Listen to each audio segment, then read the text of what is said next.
Because all of these things are not just about one person, they're about everybody. The specific things that are on those lists, because for example, she had a back pain and people told her, well, you know, things like you'll have to learn to live with it. Don't you love that? That means if you get rid of the pain, you have to die. Excuse me, suggestion canceled. I love that. People get married, you know, and they go, oh, I'm so wildly in love. And people turn around and they go, yeah, well, you better enjoy it while it lasts. Like it's going to go away. Because if you don't plan, some of you put on your things that, actually one of you really put it on there. A couple of you had the same thing, but one of them said that, you know, they wanted to make a decision to be more in love with their wife, you know, and to have it get stronger all the time, which I always think is a good idea. I thought that was the point of marriage. Otherwise, you know, you might as well get a dog or something, you know. I mean, you know, they're cheaper and they don't want jewelry all the time. And they never come up to you and say, do I look fat? You know. By the way, you guys, the simple answer, when women ask you that, say no, okay? Some guys actually think this over. It always amazes me. It's just like the one where they come in with the empty dress and they're wearing a dress, and they say, which one do you like better? Pick the one with the woman in it. You know, a lot of guys suddenly think that they're a fucking fashion consultant. You know, go for the easy answers. Don't make this stuff complicated. It's all designed, and they look at you like, hey, I'm giving you a hint. Empty dress, full dress, right? Which one do you want? And these guys will look back and forth, and they go, God, I just don't. They go, I don't know. I like them both. And they go, here, have an empty dress. You guys have a nice dinner. The psychiatrist who had asked me to help him with this patient that he totally fucked up, as far as I'm concerned. It wasn't the patient's fault. It was the fact that they had too much help from somebody who was just went to school for too many years but had no idea what they were doing. They didn't think about the fact that you can create bad things in people. That list right there from each one of you is just the same thing. You guys made stuff, and you didn't do it on purpose, you know. You didn't make a fear of public speaking because you wanted one. You know, you had help, you had teachers, you know, you had all kinds of stuff. But it doesn't matter how it gets there. What it matters is that you make something new. That if you decide what you're going to be, what would you like to be like when you're in a situation where you don't know what to do? Got any ideas? Well, I would like to be decisive. I don't know what to do. Oh boy, that's the way I get. Okay, what kind of excitement is it going to be? There's lots of different, that's kind of a vague term, excitement. You know, because I don't want you going, I don't know what to do. I don't know what to do. Pardon? He didn't say excitement. I thought he said excitement. No, I didn't. What did you say? Well, decisive, I don't know. Oh, decisive. Yeah. No, I said, how do you want to feel? Oh, how? The reason I misunderstood you is I would have never thought anybody, because you can't feel decisive. One is decisive. One acts decisively, right? If you take these verbs and you turn them into nouns, you know, I want to feel decisive. That sounds too much more like splicing. You know, it makes me want to chop things into little pieces, so you have to be careful with that. Thank you, by the way, because I'm a little deaf. I read lips most of the time, but his are tight, so I can't tell. He's got a stiff upper lip, you know. He's trying to bear through these things. And he's saying, why the fuck did I ever sign up for this course? You know, this is supposed to make me feel better, and this guy keeps picking on me. You can read my internal dialogue. I know. You guys think that nobody can hear it, but you're dead wrong. Right? It's just a matter of, you know, you get quiet enough on the inside, and then you start hearing it, and then everybody's chattering at once, and you want to tell everybody, shut the fuck up, shut the fuck up. That's right. I actually taught a parrot to say that, by the way. And I used to, I had a sort of a little ranch when I was in the late 60s, and I raised guard dogs and trained them. I had these German Shepherds, and I always had litters of puppies. I usually had 50 dogs at a time. But I also bred macaws, these great big fucking birds. They're like attack birds. And, well, they are. They can eat their way out of a 55-gallon oil drum. You put them in an oil drum, they'll chew their way out. You can chew through anything. Those beaks are incredible. They're like a giant can opener with feathers. But they learn to speak things, so I just put on a tape loop you know, like you have on your answering machine, a thing that played over and over again. They went, shut the fuck up, shut the fuck up. Because I kept telling the birds, shut the fuck up, you know, and finally they looked back at me and went, shut the fuck up, you know. And it worked out great because I taught the macaw when the phone rang, had to go and pick it up. And as soon as somebody would go, hello, is Richard there? They go, shut the fuck up, shut the fuck up. I could never teach them to hang the fucking phone up, though, you know. What it is with these animals, they can only do half a trick, you know. It's just one of those things. It's like you know, your dog learns to get in the garbage and get what it wants, but you can't teach the damn thing to put the garbage bag back up right. You know, they have no interest in that. They go, you clean it up. Most people don't realize you work for your pets. You know, if say anybody came over and shit in your bathtub, you wouldn't really want to clean it up yourself, would you? But your cat does it, and you're right in there cleaning it up. You know, if people came over and tore your couch to smithereens, you would never tolerate it. But a cat, no problem. They go, claws are a little rusty, like that. And you go, don't worry about it. This couch is old anyway. If it isn't, it will be. So, Gerald. Yeah. Very good. Are you still with us, Gerald? I noticed you were following along. See, here's the trick. When I talk to you, probably I'm doing things to other people. Because part of this seminar is, the whole thing is I'm not here to really teach you what I do. I'm sneaking around doing it. I look this way, it's you guys that should be ducking. See, I watch out of the corner of my eye everything that goes on. And part of what I'm doing is trying to find out, when I talk about, see, you'd like to be more decisive, but what are you going to have to feel in order to be more decisive? So when you're in a situation where you don't know what to do, okay, what feeling do you want to have? You don't want to have the feeling of pre-anxiety.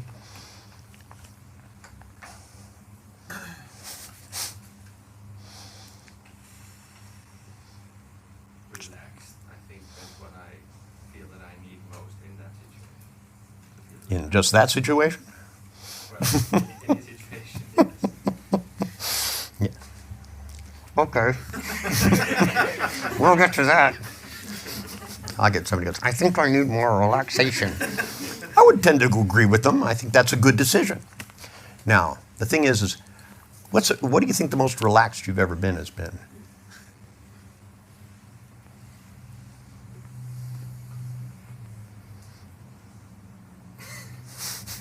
Can't even remember one, huh? Having trouble, or just one you don't want to talk about out loud? Oh, you want me to talk about it? No, I just want you to find it in your mind, right? Because if you talk about some of them, you'll embarrass the rest of us. And besides, how in the hell are other people going to have their own? If you say what it is, they'll use yours. And you'll just have to get your own relaxation. See, everybody has it inside them. You know you can do it because in spite of all the tension you have, you guys still fall asleep at night. Some of you work more at night than you do when you're awake, though. As some people, you know, they have too much. They have wild dreams. My wife does stuff all night long, murmurs and does all this stuff. I'm surprised she's not exhausted the next morning. She wakes up and tells me about it, and I'm exhausted just listening. I went, you did what? You did this? You know, me, I like to keep those dreams short, sweet, and just before you wake up. I don't like to do it all night long. And my wife rolls around back and forth and up and down. And me, when I close my eyes, when I wake up, you can put a dime on me and it'll still be there. I don't move at all. I just sleep. That's why I don't sleep so much, because I go deep and I do it quickly.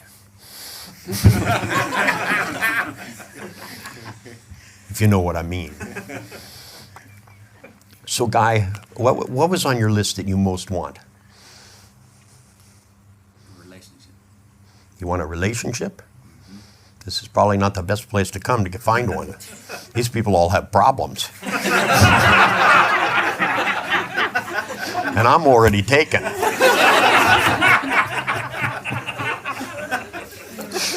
So what do you think stops that from happening?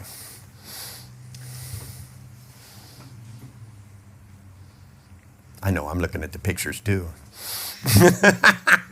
That's why I do this so well. Mixed associations. Mixed associations. Mixed associations does that mean that you mistake somebody for somebody else? Could be. Well, it's your life. I was thinking, is it like that blues song? My girl left me. Dun, dun, dun, dun. I feel like shit. Dun, dun, dun, dun. I met a new girl, and I knew it would happen again. Dun, dun, dun, dun, and again. Dun, dun, dun, dun, and again, and again, and again, and again. So rather than go through all that pain, you just reject them right away. You know, some people can do it before they even meet somebody. It's really cool. You see them, and they'll be sitting in a bar, and they'll look over, and they'll see a beautiful woman. Right, and then they make pictures of themselves walking across the room and everybody looking at them like they're a total fool. You know, the woman stopping and looking at them and spitting on them. Right, that's to get in the mood, you know. And they tell themselves, she'll never like you, right? And then they say to themselves, what a bitch. Right, and then they walk up and they go, you're a cunt, and they walk out. Saves you all that trouble, you know what I mean? Just get right on with it. I mean, why fool around taking months and months to do it when you can do it in a cold second? A guy that lived behind me when I lived in Santa Cruz was a guy who told me, here's a guy who has a great planning strategy. Listen to this. He says to me, we're sitting in my living room, and he helped me do some work in the yard, and sat down, and I said, so what are you going to do now? I meant today, right? He says, well, this is January. He says to me, next fall, I'm planning to go on a date. And I went, 1, 2, 3, 4, 5, 6. I said, so you're going to go on a date in 7, 8, 9 months? And he said, well, yeah. And I said, with whom? And he said, I don't know yet. So I guess he gave himself 9 months to find a girl to take out on a date. That's going about it the slow way. So when it comes, you want to have relationships. Well, actually, if you have one, you end up having more than one because you never have the same relationship with the same person all the time. Because people change all the time, just from day to day, during the middle of the day. Sometimes you have to know how to do things because, you know, especially if it's going to be a woman, because I'll tell you, women change all the time. And when you least expect it, it's like there's a built-in machine that goes, he's not looking now. Let's hit him with something really weird. See, most guys hate it, but me, I thrive on it. You know, I've gotten used to it. You know, it's like, you know, my wife will come in and she'll look at me and go, and I'll go, wow, she really loves me. But she doesn't do that with just anybody, you know. You know, a lot of people go, well, what's wrong with you? And I don't want to know that. So I don't ask that question. That's a very bad question. Lots of guys, I see it all the time. They walk up to their wife and they go, what's the matter with you? And boy, they can generate that stuff, ding, ding, ding, ding, ding, just like that. And by the way, it never comes out something that's wrong with them either. It's always something that's wrong with you. And I learned a long time ago just to agree because it's probably right anyway, you know. You know, my wife will say things like, sometimes you're just so stupid. And I go, yep. You know, I said, you ain't seen nothing yet. Wait till I get senile and stupid. You know, I said, I've been eating out of aluminum cans for a long... What was I talking about? I forgot. By the way, who are you anyway? Because if you take things too seriously, guess what happens? You take them too seriously. If you worry about things like, you know, it's funny, once this big bad thing is over and you look back on it, doesn't it look like it was really not as big a deal as you thought it was going to be going ahead? See, because if you make things like they're big mountains to climb, you know, you end up finding out that, you know, it's not necessarily that way. You know, somebody in here said they wanted to quit smoking. And I found it really easy. I don't know why people says it's so hard. It's probably because they think about cigarettes all the time. And see, when I got the craving for a cigarette, because I was actually in the hospital, and this nice lady doctor came in and she said, you're going to have to quit smoking. And she gave me pamphlets about how you prepare for 30 days. You keep smoking for 30 days, as much as you normally do before you even smoke. 1 cigarette less. Every day you go in and you say things like you say, I need to quit smoking. I need to give up cigarettes. Isn't that awful? Right? Now, what I did is instead of stopping about thinking of them, I started taking the feeling and making it stronger and stronger. So I didn't just kind of want a cigarette. I made it so that the thought of it made it so my head was going to explode because it was such a good sensation by that point that I wasn't interested in cigarettes. I didn't want to spoil it anymore. If I'd have smoked a cigarette, I'd have lost the sensation. Because think about it, there's lots of cravings that you people have that you don't act on. You know, if I acted on every craving that I had, you know, there'd be a lot of rape and murder going on everywhere. You know, sometimes I look at a woman and I go, but if I just acted on that craving, so I mean, it seems to me that, you know, the idea that you have to smoke cigarettes. I had somebody here in England came to see me in the U.S. once, who if they thought about chocolate, had to eat it. They saw a magazine ad, an ad on TV, anything, they had to go out and eat it, and they literally were dying because of their liver couldn't handle it.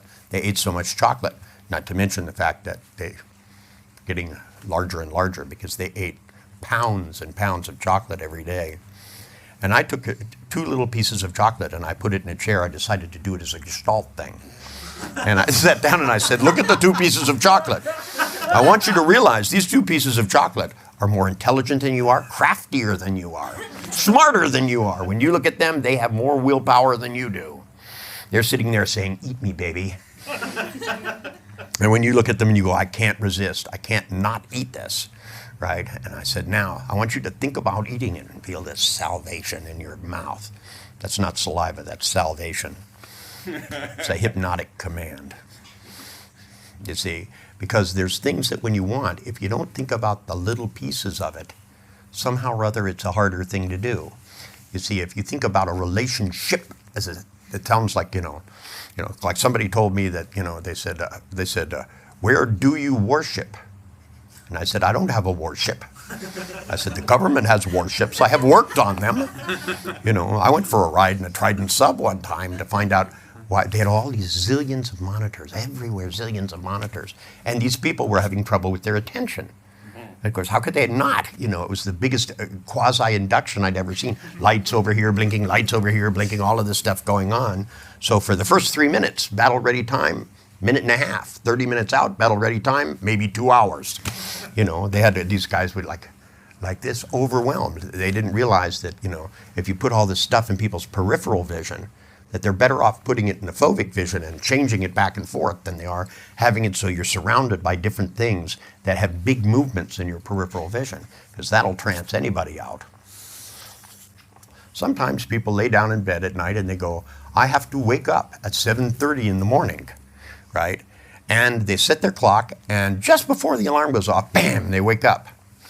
Okay, some people don't even use an alarm. They just set the alarm in their head, and it wakes them up. Okay, that's a post-hypnotic suggestion. Even out of the dead of sleep, people can wake themselves up at an exact time. That's a pretty amazing thing if you think about it. If you go to the store and on the way out the door, you go, okay, I need butter, I need milk, I need bacon, and oh man, I need toilet paper. Now, some people go to the store like me, you know, and when I get there, I go, why am I here? Right? And then I take a cart and I go buy everything in the store. I go, this looks good, and then I get home and I go in the bathroom and I go, uh-oh. So I started having to do it hypnotically. Before I leave, I put myself in a trance and I go, you will remember these things. This is the concept I want to get across to you guys, you know. It's like somebody said, well, I think I need more self-confidence. I don't even like the sound of that. I need more self-confidence. It's not something that you fill up at the gas station. It's not like I turn you around and put a hose in your butt and fill you up with confidence. That's not the way it works. The way you get confidence is by trusting yourself and trusting your senses. Because if you're not using your senses, you won't know what to do. Because if you don't know what to do, you can always try things and find out. Rock climbing isn't a good place to start with that, though. You know, if you don't know about snakes, you know, go get a book before you start picking them up. In the U.S., there are people that, as a part of their religious things, is I love Jesus, and they kiss rattlesnakes. And I'm not making this up. They really do this. Haven't you seen TV shows about this? Oh yeah, I mean and these are people that come from what I refer to as the low end of the gene pool. In fact, this is more like the scum that washed up on the side. But I did meet these people. I wanted to know because everybody told me, you know, that you know the snakes don't bite them. Well, that's not exactly true. As it turns out, the guy who was the leader of this, you know, I looked at him and he had big scars on him, and I said, those scars look like snake bites. And he said, yes. He said, you know, before I really believed in Jesus, he said, you know, I had some snake bites, but I took anti-venom. But after you have enough snake bites, you are anti-venom. And so now he told me, he said, every once in a while a snake bites me. He said, but I don't get sick from it. And I said, well, if you believe in Jesus, then you should try the really thing. What you should do is stand in front of a bus, right? Because if you really believe in Jesus, the bus will go around you. But if you do this at night, then you'll have to really trust the Lord. Dress all in black and paint your face black, right? In fact, if you really want to try it, what you do is you disguise yourself as a cardboard box. Get in one, and then you'll realize that you can trust the Lord. Like the Lord didn't come up with things like stoplights. You know, I mean, to me, it's so silly to say things like that. It's sort of kind of a crazy thing, because if you're looking for confidence without competence, then you're going to end up being like some people I know who think they can do anything and they can't do nothing. You know, they end up seeing clients, and I end up getting them years later coming in, and they say, yes, well, you know, I heard about NLP, and I went, and they said they could cure a phobia in one session, and I've been seeing the person for 2 years. And I said, didn't you notice when they didn't get it in the first session? Well, it's not really that hard to get rid of phobias, is it? No. It's not. Well, I didn't even use the phobia cure. The phobia cure even works better, but I saved that for really big phobias. You know, and besides, it takes too long. I wanted a faster way, because I found out that you can cure phobias by disassociating. That is, having people seeing themselves in situations instead of seeing what they're there. And then they're calm and watching themselves be afraid, but there's still whatever it is there, the object. So it kind of makes it so that you're calm and looking at whatever the stimulus that used to frighten you. But I found out better still, that if you begin to take feelings and begin to realize, if you're looking for a relationship, it's not the way it works. First, you have to find a girl, or a guy, or a dog. You see? And you have to find one that likes you the way you are. Because if you act other than you normally are, then you make them fall in love with something that you're not. And then, of course, when you start acting like yourself, they're going to be disappointed because they've already fallen in love with something else.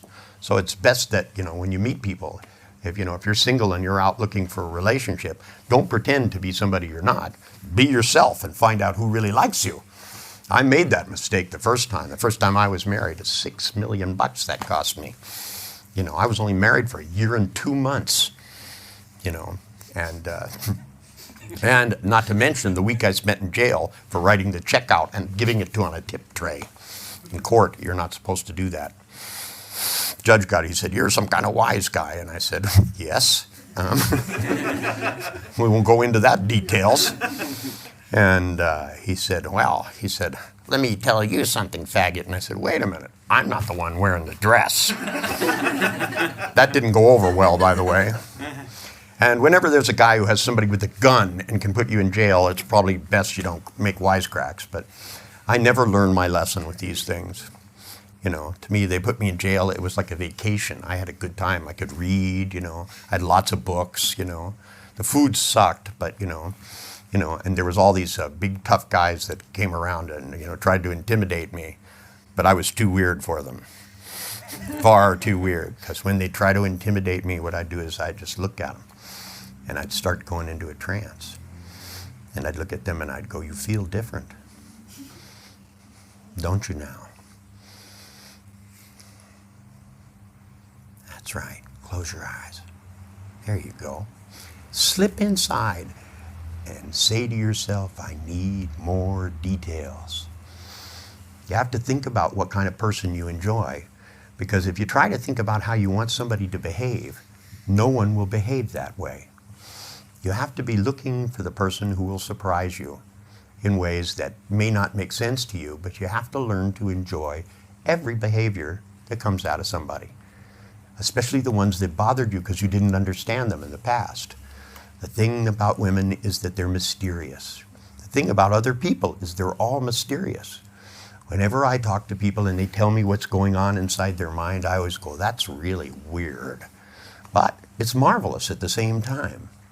You see, the reason I get along so well with schizophrenics and all kinds of people, whenever they have psychotic episodes, I'm right there with them. You know, I can enjoy a good psychotic episode with anyone. fire off those childhood things. Because if you go back to what makes life marvelous, it's that when you were a kid, you could begin to play with anything. Didn't matter whether it was a real toy or a cardboard box.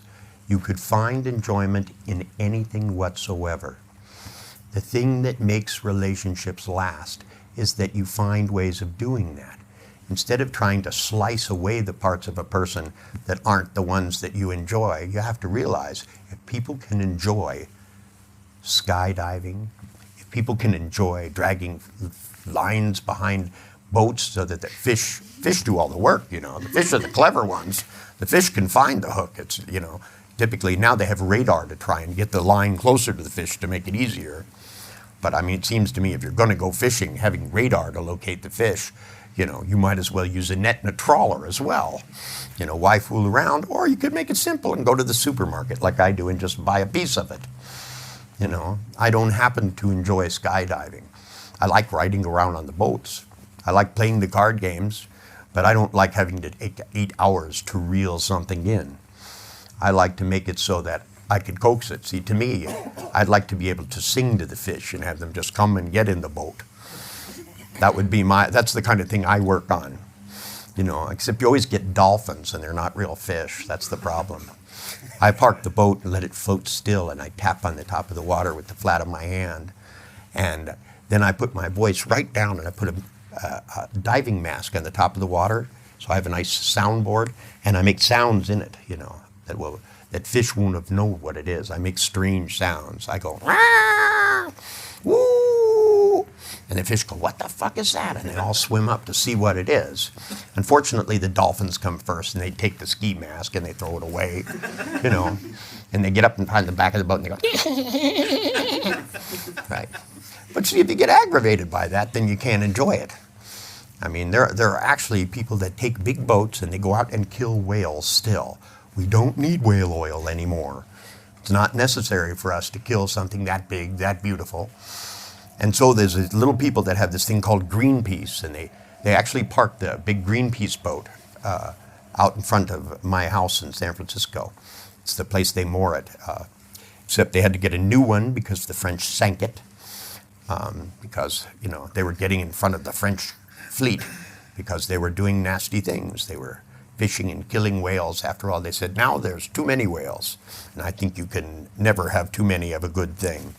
Too much of a good thing is marvelous. That's what it said on the card that she sent me. That's a quote from Mae West. She's a philosopher. It goes Aristotle, Plato, and Mae West. And Aristotle and Plato were kind of, well, you know, not that exciting, really. You know, I mean, Plato said, you know, he said everything is really based on love, right? And especially him with a bunch of boys. But you see, you know, while there was Plato doing that, there had to be somewhere else, you know, a guy who had all the girls around who was called Playbo. And Playbo's philosophy was more like Mae West's, you know. He was saying, you know, that what you need to do is to relax and to begin to find ways of being able to watch the species you're talking about. Because every single human being is their own species. And whether they're complaining, whatever tonality they use, whether they're scratching their butt, combing their hair, whatever it is, what a relationship is built out of is that you enjoy everything about the person. Now, you know inside your mind the things that you enjoy now. And the fact that, you know, some things bother people, well, that's a decision that you make to leave it that way. See, I listen to people fighting with one another, and if you listen to the words, it's the highest comedy you could possibly imagine. People argue with each other and they say things like, "You're just trying to do this to make me feel good." Oh, that's horrible. You know, don't want to be together with a person to make them feel good. That would be totally manipulative. You know, so you want to think it's like that. They go, you know, you forgot our anniversary. And he goes, well, you know, you reminded me. I bought you some flowers. And they go, it's too late. You have to do it without my telling you about it. Otherwise, it doesn't count. So, and they say, and then they constantly go, next year, don't forget our anniversary. Go, yes, dear. Don't forget our anniversary. Yes, dear.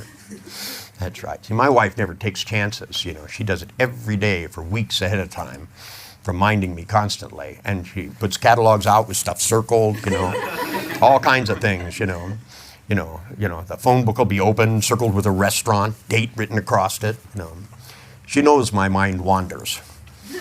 And I wonder whether or not you know what I'm talking about.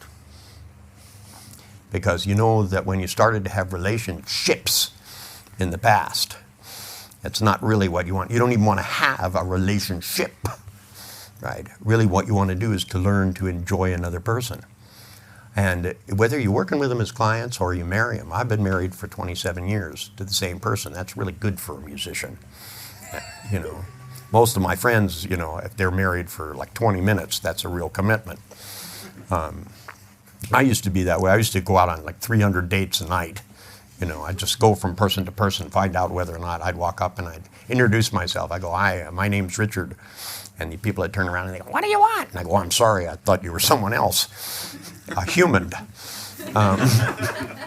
I wasn't looking for somebody cranky. I wanted to find somebody who was not cranky. Doesn't mean they don't ever get cranky, because everybody does now and then. It's just pure body chemistry. The trick is to realize you're not always going to be in the same state, but you got to build in automatic mechanisms that move from unpleasantness to pleasantness. That if you lack self-confidence, it's because you dwell upon it. The Dalai Lama said it so simply. Ted Koppel asked me, after a big long interview, he goes, Dalai Lama, he goes, I want to ask you a question. It's not part of the interview that I was scheduled to give you, but I have one question of my own. And the Dalai Lama looked at him and he goes, yes, Ted, what is it? And Ted's there with that bad wig. I don't trust anybody who would wear a wig that bad. Right? Obviously, they need to get glasses and then get a hairpiece. And it's still slipping like a little bit to one side, And the Dalai Lama, because I could see him sitting there, and he keeps looking at Ted's toupee and looking down at him, looking at the toupee and looking down, trying to ignore it, but it's just there, And to me, I never understood why people, what's the matter with being bald? Just shave your head and tattoo 666 on it. The hell with it, to wear something, because I see these, sometimes I just want to reach out and grab a hold of them. In fact, I have once or twice. I was with somebody walking down the street. There were like 5 or 6 of us. We'd gone to dinner in the middle of a seminar, and this guy was walking and talking to me, and he slammed into a street sign. He was looking at me, he wasn't looking where he was going. When he did, his hairpiece went up like this. It was on his head, straight up. And I didn't want to embarrass him and say anything, but I didn't really want to take him in a room with 2,000 people either, have him be sitting there like this, He looked like something off of Saturday Night Live. So I thought, I wonder if there's a way I could knock it down naturally.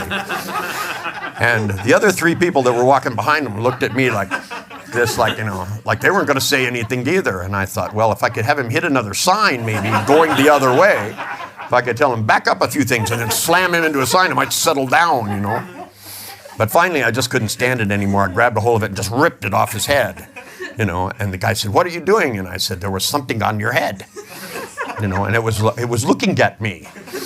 And somebody said, well, when you bumped into that sign, it flapped up and it just stayed like that. And he went, oh my God, I'm so embarrassed. And I said, no, you should be embarrassed because you get up in the morning and you feel like you need this in order to feel good about yourself. You should be able to feel good about yourself, while you still have on dirty underwear. That shouldn't affect it because it's something that you should be able to do. You made it this far in your life, and certainly the one thing that you should be able to do is to feel good for no reason. Right? Because you know what happens if you do that? If you start feeling good for no reason, you'll realize that the secret to making good decisions is to not do them out of desperation. Because if, my wife left me, she took the dog, and all my money, I'm all alone, I got nothing, life is shit. I need a new woman. So I'm going to go to a bar, get really drunk, and find one. Now there's a really smart decision, don't you think? Because there's nothing like being drunk in a bar, waiting till the end of the night, and then trying to find a partner for life. That's when you get relationships. It's when you wake up in the morning and you go, oh God, what have I done?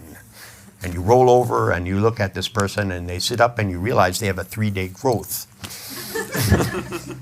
And you go, but I'm not gay. And they go, you are now.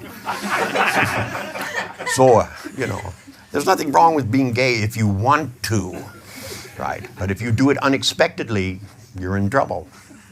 I live in San Francisco. It happens to people all the time. Some of these drag queens look a lot better than the women who are all dressed up.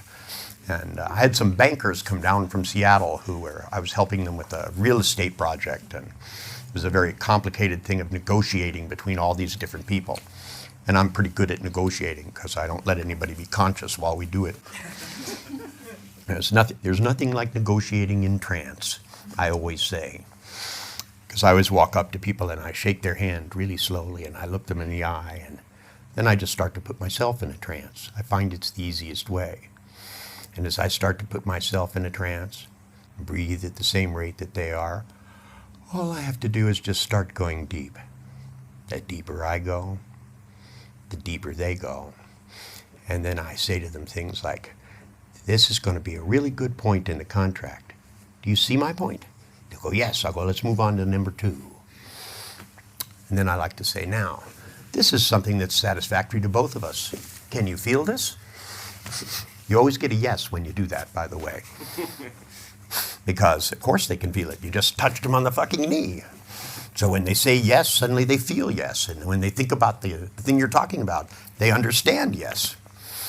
Now, the thing that I want you to be able to do is to begin to consider that if you feel bad, you're going to make bad decisions.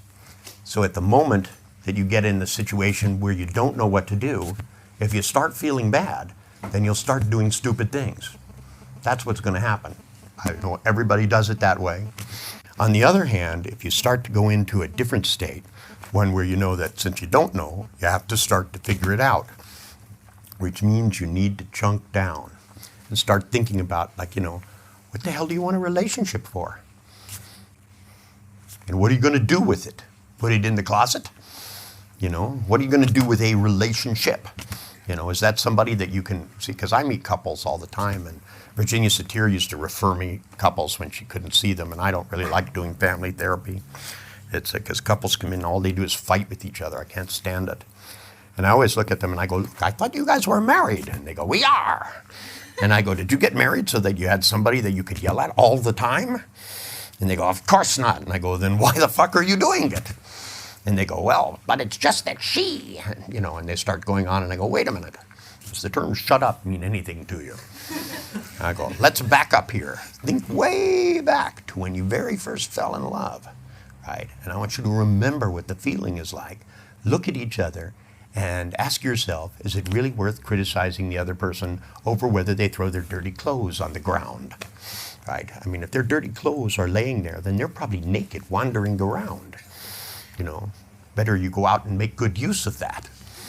Little things, I can't believe the things couples fight over. They said, wow, you said you would mail that letter and you didn't mail it. You go, okay, so if they didn't mail it, then what you do is you pick it up and put it in the mailbox, right? Or you spend 3 weeks arguing about it. Which is easier? Think about it this way. Arguing for 3 weeks without sex or mailing a letter. And they always look at me and they go, 3 weeks? I go, it's probably been at least 3 weeks. Sometimes it's 6 months or longer, right? Because you don't usually feel like making love to somebody that you're arguing with all the time. Just not any fun, to look at somebody and go, fuck you, take your clothes off. You're always late, God damn it. That's not a good thing to say when you're having sex unless you want children. It's not the kind of command that you would give. So let me ask you this. I haven't gotten a chance to talk to you. I said, so what is it that you want while you're here? You want more of the good feeling, okay? And you want it to last longer, right? When I was in India, I met this yogi, and he taught me this really cool meditation where I sit with my legs crossed in a very uncomfortable position. And I put my fingers to the sky, and I chant this stuff in Hindu that I have no idea what it means. And he said he would teach me some of these meditations if I would teach him some of the meditations I know. And he said, what meditations do you teach your students? And I said, I teach them to sit in a comfortable position hold their hands up like this and say, fuck it. Who cares?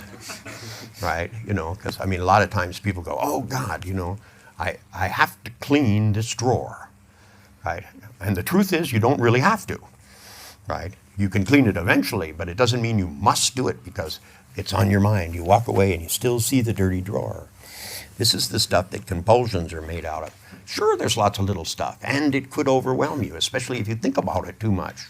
You should either be doing it or you should be ignoring it, one or the other.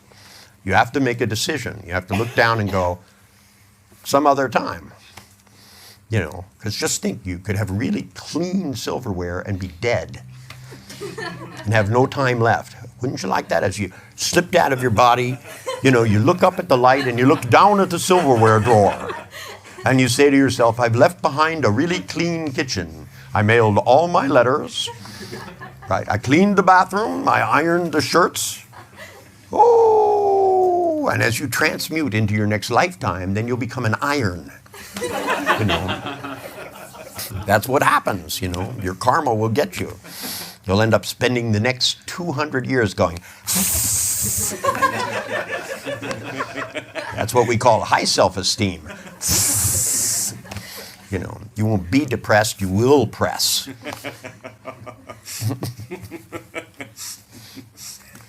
You think that's funny, do you? It is. And you realize people are actually doing it? See, to me, there's a matter of putting things in perspective, you know, and it has to do with being able to be conscious enough to pay attention to what you're doing with your time. Every moment of your life should be very, very important, and you should make decisions. Say, like when you get overwhelmed, how do you do it? I get muddled. You get muddled, okay. So first you have to know what to muddle yourself about. I've got a lot of things, a lot of... So do you try to make all the pictures at the same time? Or do you run them sequentially by till it seems overwhelming? Hold on a minute. You're muddling me now. Pretty good at it too, aren't I? Which is it? Hurry up! Don't you think you're taking up too much of the group's time? I always loved doing that when you were in encounter groups and you were supposed to be sensitive. I had so much fun, you know. They would bring somebody out and they would do this piece of work, you know, and afterwards people would, you know, they'd go around the group and they go, you know, and then people would say, oh, I feel you made big changes. And I'd go, I feel you're wasting our time. You know, do you realize you're whining about something that happened when you were 5? What the fuck is the matter with you? I said, don't you know the best thing about the past is that it's fucking over? You know, I mean, but no, you have to go back and relive this shit over and over and over again.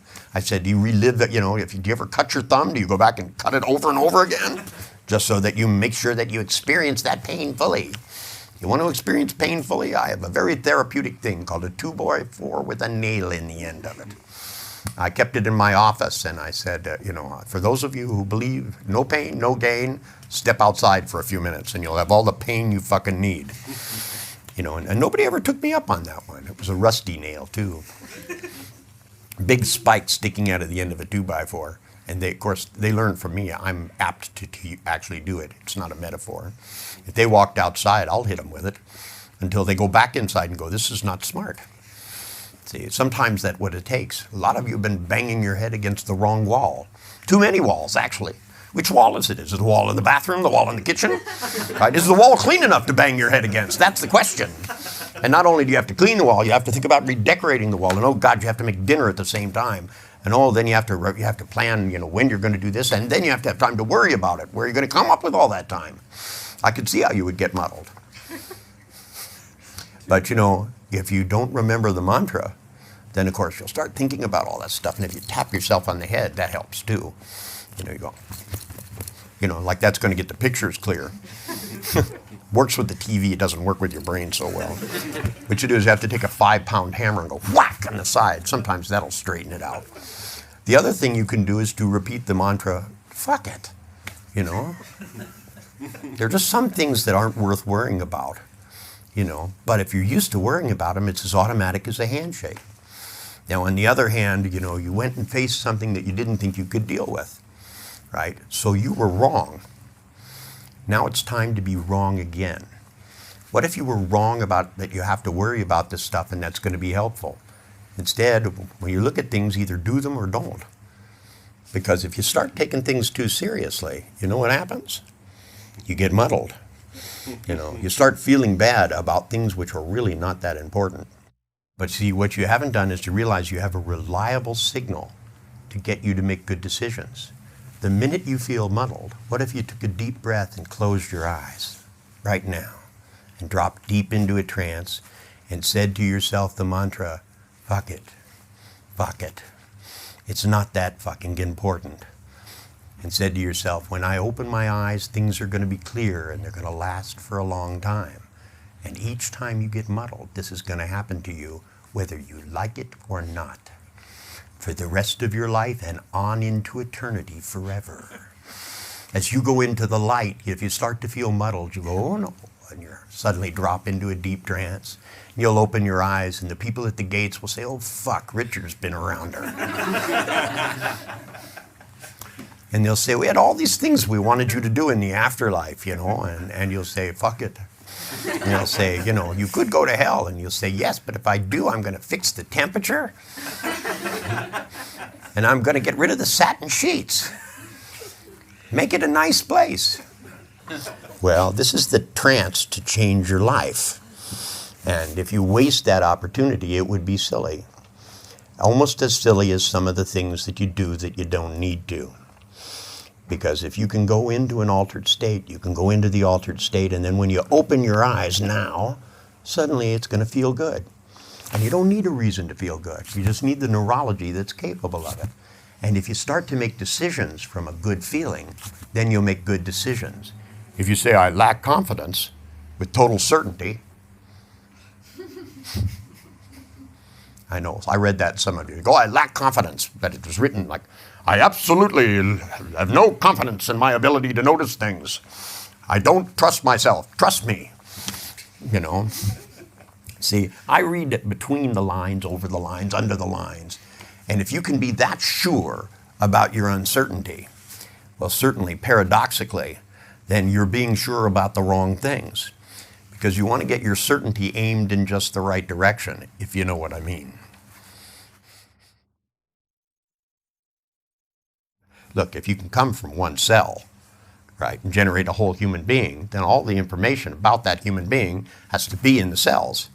And they keep claiming that, you can't grow new things. There was a kid in Australia who had a finger cut off and grew a new one. He had a shaman, that danced around him and did Aboriginal stuff. And the Brits were, of course, there filming it, saying the whole time about how this was impossible. And then actually when he grew the new finger, then they had a group of doctors, they asked about it, and they said, well, this is probably one of those rare genetic mutations. A lot of people try to get things out of their head. You can't do that. You can only reroute things. And the way to not get muddled is to either make muddling make you clear, or before you get muddled, don't go there. It's like I tell people, they go, well, when I think about my first marriage, I feel so terrible. And I go, don't think about it.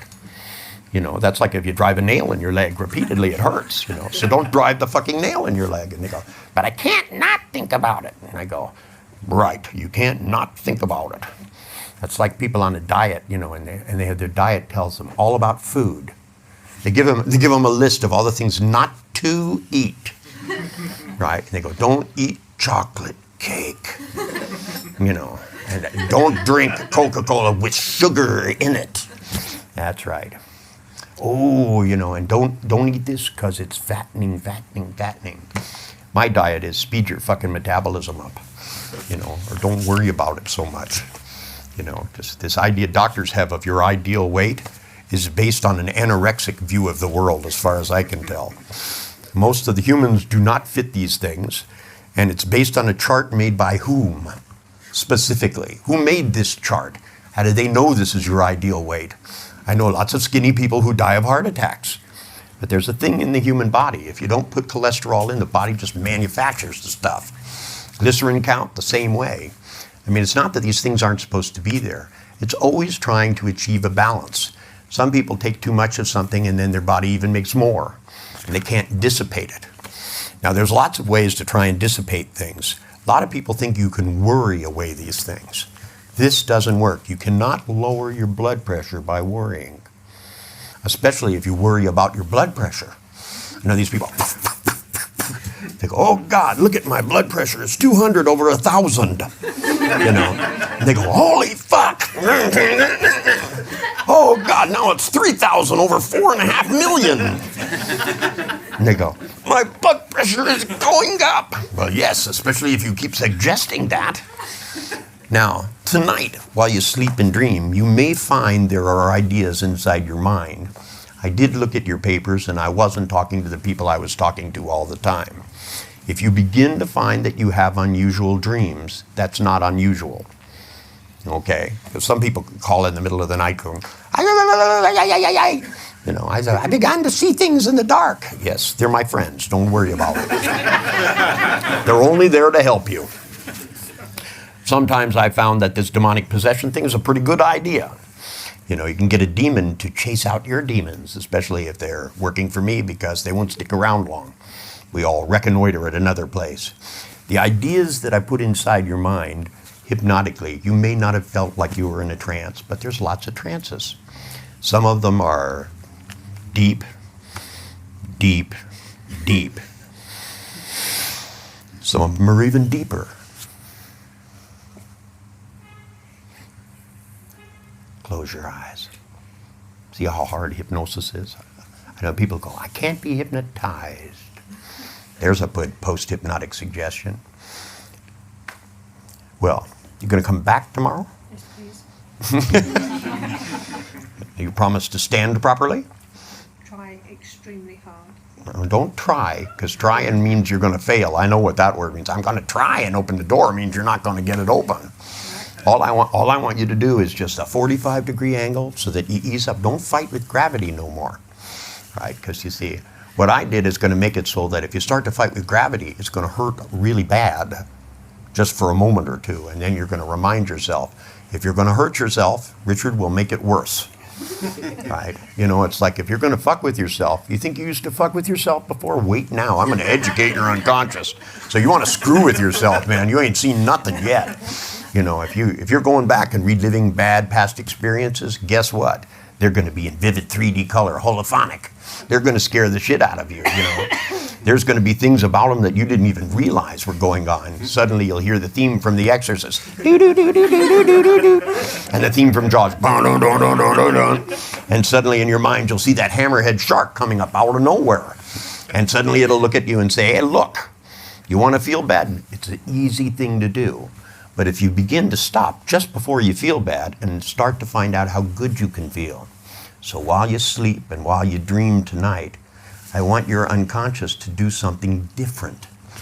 I want you to begin to go through all those old habits. They're just cortical pathways. It means it starts the handshake, bang, the hand goes up. You know, some of them are useful, but some of them are not. The ones that make it so that you don't feel good when you could are not useful. I don't know how to motivate myself without anxiety.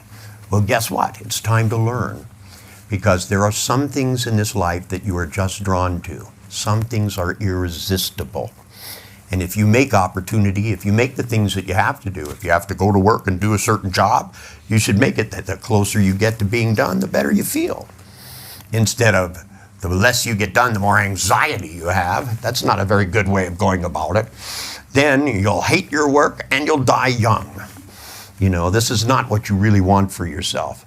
The thing is if people can enjoy jumping out of airplanes, which hurling themselves at the earth at, you know, at the 16 feet squared, geometrically accelerating the whole time, and go, gee, isn't this fun? You know, and I like this one skydiver, I saw him on the news last week. Apparently his chute didn't open right. Got stuck halfway out and he started twirling around. And he actually had to cut his parachute off and fall even more. It was on one of these, you know, stupid video shows. And they're not supposed to be stupid. It's like the world's most dangerous feats. And then this guy pulled his parachute at the last minute, the extra one they carry. Good idea. Whoever thought of that was a smart guy. You know, because one parachute is not going to be enough. You know, because if that one fails, then what are you going to do, climb up? You know, somebody said, what we need is a safety chute. And I believe everybody needs a safety chute. Something that when you begin to fall into the old patterns starts to make it so you begin to laugh. Because most of this stuff is really silly. It's just a habit. It's just something that you're doing. And the important question is, as soon as your unconscious goes through, all I want you to do is to think about the things you do that you don't want to do, but start at the end and run it towards the beginning. See, my mind seems to wander, but it doesn't really. It's just really sneaky, that's all. What I want you to do is to start at the end of the memory of the last time you can think about this happening. So take the thing with your mother-in-law, where you have the mistake that you feel bad about. You know, because there's probably other things you feel bad about, and this might work for all of those. But start with just one.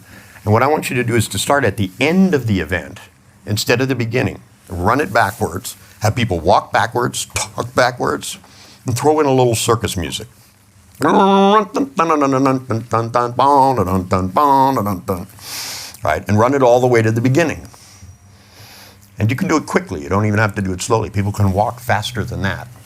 Now, when you get to the beginning, then I want you to stop, just open your eyes for a few minutes, right? And then I want you to go back and think about it again and see if you can feel bad. That was quick, wasn't it? It was only a very small incident.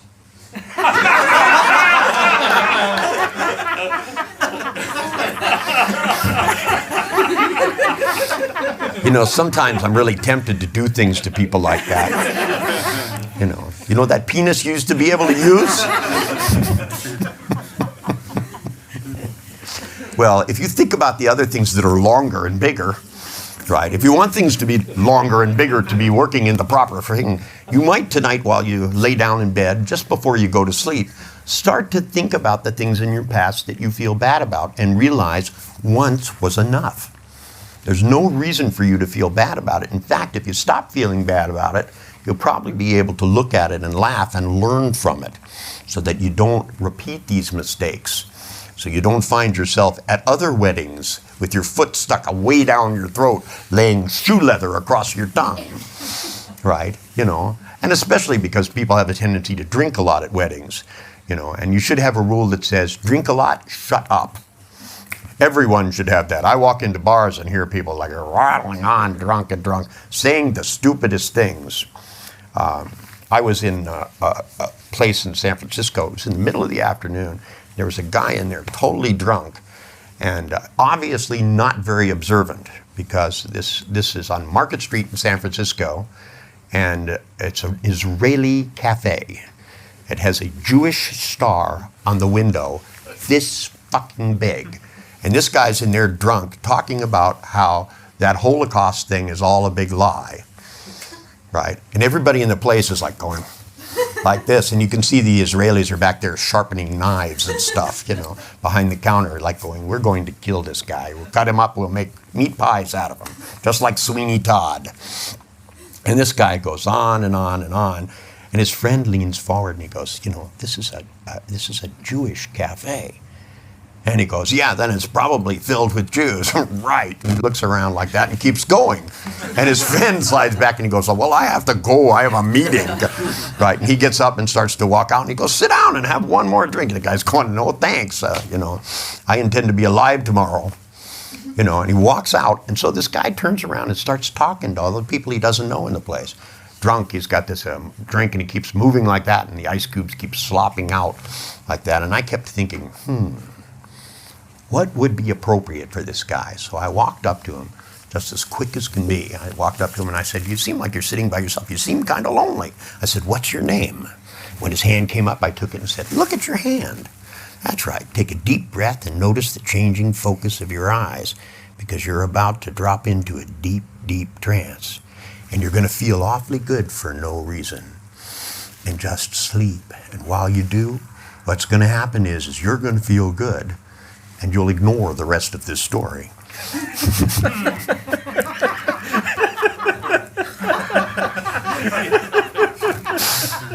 You've had fair warning now. Because what I said to him is, I told him, I said that if he took his hand away from his face or opened his mouth for any reason, suddenly he would get these involuntary sensations. You know, and I said, because, you know, when you have diarrhea of the mouth, right, it can come out the other end just as quickly, right? And the guy turned around, took his hand off of his face, and he said, "What a bunch of shit." And I knew that was it. And suddenly we heard this humongous noise, right? And he got up and started running towards the bathroom. Didn't make it, though, because he slipped in his own shit, so to speak. Because this is not an unusual thing for people to do. Sometimes when people make mistakes, they keep repeating them. But tonight, while you sleep and dream, I want your unconscious to repeat the mantra, stop it. Start at the end, work towards the beginning, so that tomorrow you can make a new beginning. So I tell you what, that's it for today. Tomorrow you will be on time. If I am on time, you better be on time. Because if you come late and I'm already here, I might be offended, and Lord knows what shit could come pouring out then. No, listen to me. No, listen to me. Well, then you'll just have to be on time, won't you? Yes, I know you will. That's right. Now, when I pull your hand away from your face, suddenly you're going to get a sensation that's wonderful, that's marvelous. And I want it to start from your toes. I want you to curl your toes back. Let it come all the way up to your face, because if you smile with your whole body, it feels a lot better than if you just do it with your mouth. So I tell you what, that's it for me for today. I think I've said enough. And I'll see you guys tomorrow, although some of you, tomorrow when you arrive, will hand me something. A couple of you handed me something today. Remember, you get to modify things. What I really want you to do is to begin to center down on what it is that you think you can change in yourself that will make all the rest of this stuff possible. If you want to make $1 billion, that's fine. You can do it for whatever reasons you want, but you need a plan. You have to start by being somebody who's not on the inside worried about a bunch of nonsense. If you're worried about a fear of failure, then you have to go to therapy for like 30 or 40 fucking years. Now, the thing is if you stop and you think of all of these unpleasant things and then look into the future, what it trains you to do unconsciously is to look for future mistakes. So what you're ending up doing is planning to make mistakes in the future. Because if you go, oh, I could make this mistake or I could make that mistake, that's like a list to select from. You go, I could fuck this up. I could do this really badly. Look, I did it in the past. I could fuck this up again, time and time. I better worry about this and think about it over and over again. Well, what this does is it tells your unconscious, go this way. Now, my recommendation is, because I know that some of you wrote on your things, things about low self-esteem. I don't believe in it. I know that that some of you just aren't very nice to yourself and you don't like yourself. And actually, there's really no reason for that. It's just that you focus on all the stupid things you did. And I got news for you. You're not the only one. Everybody does stupid stuff. Especially me. I've done some of the dumbest things you can imagine. I mistook one client for another. And when I was done calling this person in trance, and I kept saying to myself, because I kept saying, Susan, as you go deeper and deeper, and I'd look at the chart and I said, this is the ugliest woman I've ever seen. I said, damn it, cricket, she must be a dyke or something, Well, it turns out it wasn't Susan, it was a guy named Patrick. Susan was in the next room, because I always tranced him out ahead of time and put him in there. And my secretary put the charts on the wrong door. And, I just went in and grabbed the chart, and I said, well, if this is the way she wants to look, but I thought, Jimmy, I said, somebody should buy this woman a mirror, The makeup was terrible, let me tell you. And I said, and the hair, I was something else. You just don't see that many women that are going bald on the top, unless they're having chemotherapy. Women will wear a whole wig. They don't fuck around, with some little toupee thing. They go out and get a whole fucking head of hair, and, so they can just take it off and set it on the side, and then put another color on an hour later, just to confuse you. But you see, if you don't go through the process of realigning this and going back, because if you think that you've screwed up in your past and that you haven't treated people nice enough and you haven't done this, and you think about all the bad things you did, this is not the way to head into the future. The best thing about the past is that it's over. So that if you make silly mistakes, you learn from them and you go, I'm not going to do anything that dumb again. you know, so that you begin to realize if it only takes an instant to get out of pain and it takes you hours to get back in it, then perhaps you're not going about this right. That perhaps you should instead spend hours getting into good states and only hurt yourself slightly. I know you have to walk in London. It's terrible, you know. And then there's too many people on the street to walk at the same time and carry all of these bags and try and hail a taxi when your hands are full. You have to do it with your tongue. And then they never stop when you try that. And then there are some people, well, they don't. I've tried everything. I've tried standing in front of them. They still don't stop. Hey, Reed, come on in. This is my friend Reed and his son. What? I said hello. And Reed is the kind of person, if you talk to, you'll think I'm like the most normal guy you ever met. Reed lives in the Munsters house. I've been over his house. It looks just like the Munsters house, and all of his neighbors are afraid because they do strange things in there. And, you know, like have fun, you know. But actually, Reed is a marvelous artist. He's got more patience than anybody I've ever seen. He did this picture of a hand, and he must have, what did you spend, like a year making little dots like this? You know. Several months. Several months. And his art teacher looked at it and said, if I did that, I'd fucking pull the roots out of my hair. But anyway, the thing I wanted to talk about is that what I want you to do is to try something a little bit different. That I know many of you have looked at the mistakes you've made in your life, you know, and decided you'd like to go in new directions. Well, what I'd like you to do is to assume that since you've already made that decision, then the question is how to make it easy. Because a lot of people wrote things that sounded, they said they wanted a big, tough challenge, you know, something they could break through. You know, and I know that means that you went to a lot of Tony's seminars, and because Tony likes the challenges, he likes things to be tough. And to me, I like to take hard things and make them so that it melt. You know, I'm the kind of guy that just took the golf ball and drove over in the golf cart and went bonk, like that. And they said that you're not allowed to do it, it's against the rules. And I said, there are no rules written here. All there is trees and lawns and stuff. And they said, well, there are rules. And I went, where are they? You know, and I'd like to know who decides what the par is on one of these things. I think the problem is just the damn hole's too small. You know, see, what we should really do is what we should do is use a little tiny ball, and what we need is a bigger paddle, and it needs to have some mechanical parts to it, so that it has some kind of spring action to it. You know, because I tried finally, because the people I were with was telling me I was taking too long, so I left all those clubs behind because they get in the way. Took the putter because it had the heaviest end, turned it backwards, so that instead of using the side, I just used it at the end. And I swung it around kind of like a Chinese martial art weapon, because I used to do straight stick, and I took that thing and spun it around and ran up 5 feet and went whack like that and hit that thing. And I'll tell you what, and landed right on the green, about this far from the hole.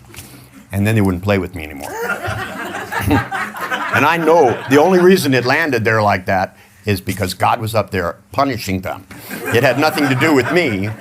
I was actually hitting it towards a different green. I wasn't even aiming at the right green, you know.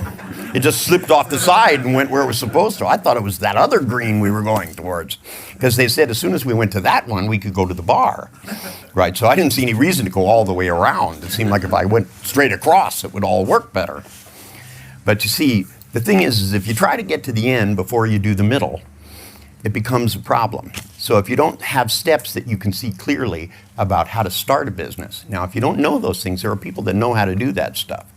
It's been a long time since I started a business because I sort of found my niche in life. I found out things about how the unconscious learns. And the first thing I found is that I'd like you to try is I want you to go back and I want you to do a little historical review of your life. And instead of going back and feeling bad about yourself, because, I know everybody did when they were young, they went, oh, I'm cocky, my ears are too big, Of course you are, you're small. You'll grow into them, Little girls are going, I wish I had breasts, and some are going, I wish I didn't have breasts. Nobody's ever happy with nothing. And the thing is some people look at it and they go, I wish I had rich parents. And the people with rich parents go, my parents don't pay any attention to me. They just throw money at me. I'm lonely. They don't love me. I wish I had a real family. You know, and their parents are going, now, dear, don't feel that way. Don't feel that way. Don't feel that way. And of course, there are people telling you all the time, they're going, now, you don't have to feel awkward. You know, since you got all that instruction about that stuff, you know, and people told you, yeah, and you said, now, don't be afraid to try, because, you know, now and then you will fail. That's my favorite one. I heard people doing that. They said, now and then you will fail, but if you just get up and try, struggle, challenge. I don't like it that way, because I think you can make it easier. And I think, in fact, if Tony really looked at the stuff that he does himself, Tony doesn't do things the hard way. He finds the easy way. Looking down at hot coals and going cool moss is not doing it the hard way. Looking down and going burning fucking hot coals, you know, and seeing your feet melt, you know. Now that's doing it the hard way, you know. That's not good mental preparation. If you've spent years in your life mentally preparing by re-examining the mistakes and then feeling bad about the mistakes and then feeling bad about having made so many mistakes, you're not realizing that as soon as you realize these are mistakes, then all the stuff in between wasn't. So what I want you to do is just for the fun, and you can do it really quickly, close your eyes, and I want you to go back and I want you to think in order. Don't think of your failures, because you've already done that. You can do that on your own time. I want you to go back and just pick the best moments of things you succeeded at. You all succeeded at the task of learning to say words. You all succeeded at the task of getting up and learning to walk. Some of you learned to ride a bicycle. Some of you learned to drive a car. Some of you learned to throw a spear. Some of you learned to shoot an arrow. Some of you learned to write. Some of you learned to write better than others. But whatever it is, in fact, whether your handwriting is good or not, you still succeeded at whatever it is that you did. Some of you speak one language. Some of you speak more than one language. And it doesn't matter how many you speak. The trippy part is the first one you learned without knowing any languages. Now, the other thing is if you think about it, you started out as one cell, grew into a whole human being. 2 arms, 2 legs. And not everybody does that, but even if you only grew 1 arm, you succeeded at that task. Every day that you wake up and you stand up, you succeeded at that task. Now, I know in each of your life, there's bigger and better things. There are moments that you don't think about because the red check isn't next to it. What we want to do is to dissolve all the red checks that are next to all the misspelled words, all those nasty little comments like lacks content that were in all the things that you wrote, because it's not really content that's important. If these people knew how to write, they wouldn't be teaching school. They would be writing novels. It's funny, all through school, whenever I took classes on writing, none of those people had ever written anything. You know, I ended up being a very bad writer, but I still have sold bazillions of books. It doesn't change anything. It took me years to learn to become a better and a better writer. If you go back and start thinking about the things that you succeeded at, whether it was learning to make lemonade, learning to cook certain things, that the moments where you found success and delight in those things, if you begin to stack them together, what will happen is that you're unconscious. See, I know those of you who have done NLP are just like all the psychologists. You never saw accessing cues. Somebody told you about it, and then they were everywhere. And at first, it gives you a real sense of accomplishment. You walk up to people and you say, well, you want to go to the movies? And they go, let's see. And you watch the eyes go up and you go, I know they're making pictures. And then they stop and they talk to themselves and their eyes go down and to the left. But whatever it is, if you ran a race, it doesn't matter. If you ran a race and it was a faster time than you ran the day before, it should have the big bright mark next to it. The fact that there are other people on the earth that run faster than you is not the important part. The important part is only to realize as the years have gone by, every one of you has gotten better and had successful experiences. Now, if you dwell upon these moments and begin to have one and think about another one and think about another one, as you, in your mind, begin to come up the years, what will happen is that you'll begin to reprogram your unconscious. Because your unconscious knows, sure, you've spilled things in your life, but if you take every moment of having spilled things and that's all you think about, you'll end up becoming spillers that spill everything all the time. If you think about all the times you've been late, all the things you were late at and all those things, and you stack them all together, then you're going to start being late for everything. But the converse is also true. If you can begin to stack together in sequence the things that put a smile on your face, there's nothing like adding pleasure to your pleasure. There's nothing like adding excitement to excitement. See, if you begin to realize, and you realize that all of these things you're thinking about now, remember to see what you saw when you were there, hear what you heard. Don't disassociate from it. You disassociate from things you didn't like. If you see yourself making mistakes, then you can laugh about them and learn from them. But when you succeed, this is something you want to embrace. You want to take all of the good feelings from all of the separate things and begin to stack them, because you want to make success a way of life. It's not ditching around in your fear of failure. I don't know how many of you wrote that line, and it aggravates me. I want to get rid of my fear of failure. Well, there's two ways to do that. One, don't fail. That's a good one. And the other one is don't start fearing it in the first fucking place, because it's a waste of time. And probably what will happen is it will fuck up your success, because you'll be thinking about, oh, what if I don't succeed? I could not succeed this way. I could not succeed that way. And you're lining up the red checks ahead of time. Now, it's not really a good idea for you to plan to begin to have fear that you're going to fail, because then you'll end up failing. And so then you say to yourself, well, I'll try. But try, of course, is an invited inference, which means you ain't going to do it. I say, I tried to open the door. It means the door never got open. So what I want you to do is to try in vain to remember these unpleasantries and to begin to start something new today. Take every titch of these good feelings and begin to cycle them around in you.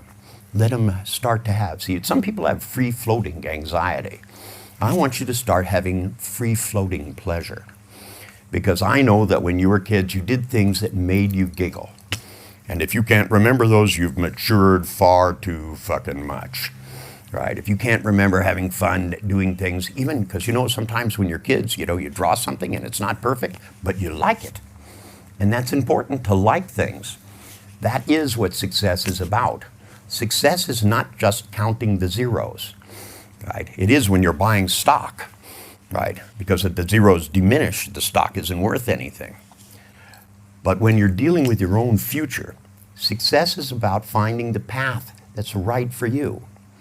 And you may think something is right, but if you're doing it and it turns out that you don't like it, there's nothing worse than doing something you don't like for years and years and years. I meet people all the time who have jobs, and they tell me, I've been in this job for 30 years and I hate it. And they say, what do you think I should do?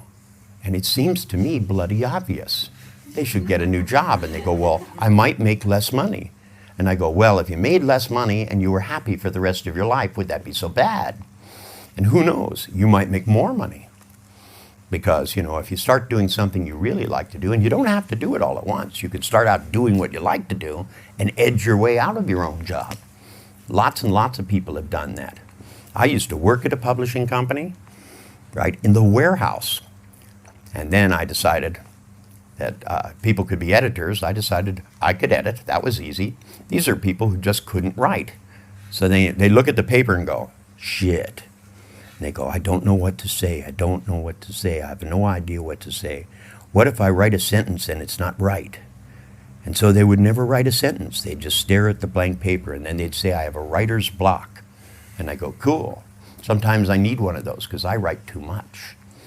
If I had a writer's block, I could pull it down and stop writing. And I could go and do all the things I need to do and then lift the block up and I would roll away. It's not that these things are bad, but if you begin to take those good feelings and start to spin them, put them in your toes, put them in your elbows, put them in your ears, put it on the surface of your skin, but mostly put it in the back of your mind. Because right now, you're in a seminar which is about hypnosis. Now, I know some of you said this is not what you expected, but you see, I told you to expect the unexpected. If you begin to take all those good feelings and sort of get carried away with them, this is the moment to start thinking about your future. When you have the feeling of all the successes you've had, now go out and think about that company you want to start. And take that feeling and keep it moving in your body. And then begin to make pictures that move back between what it is you want to accomplish and now.